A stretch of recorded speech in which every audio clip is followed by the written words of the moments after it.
আমাদের কোম্পানির কি অবস্থা সেটা আপনারা সবাই খুব ভালো করেই জানেন।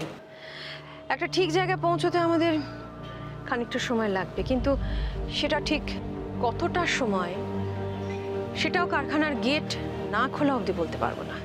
কিন্তু ম্যাডাম, আপনি যা কথা দিয়েছিলেন সেটা রেখেছিলেন। আমরা স্যালারি পেয়েছি, কিন্তু বসে বসে কাজকর্ম না করে আমরা স্যালারি নিতে পারবো না। আমরা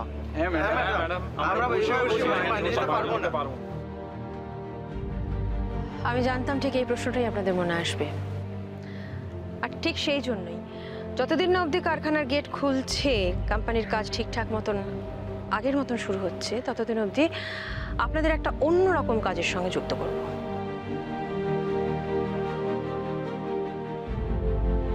ততদিন অবধি আপনারা এই সেবা নিকেতনে কাজ করবেন।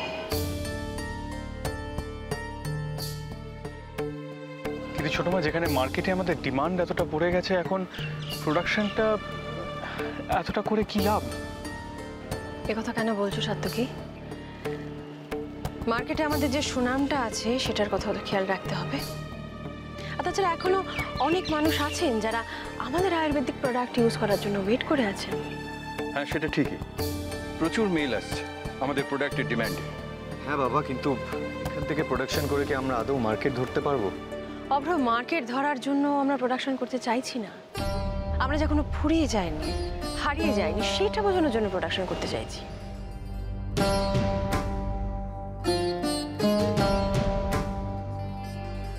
বারবার আপনাদের পাশে পেয়েছি, এখন কোম্পানির এরকম একটা অবস্থাতেও আশা করব যে আপনারা সবাই এখনো আমাদের সঙ্গে থাকবেন।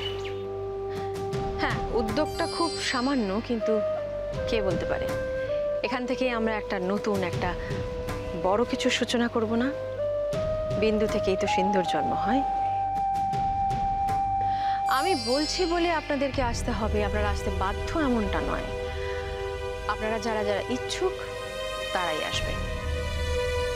হ্যাঁ, ধরে নিচ্ছি শূন্য থেকে শুরু করব, তাই করব, কিন্তু কারোর ষড়যন্ত্রের কাছে হেরে যাব না।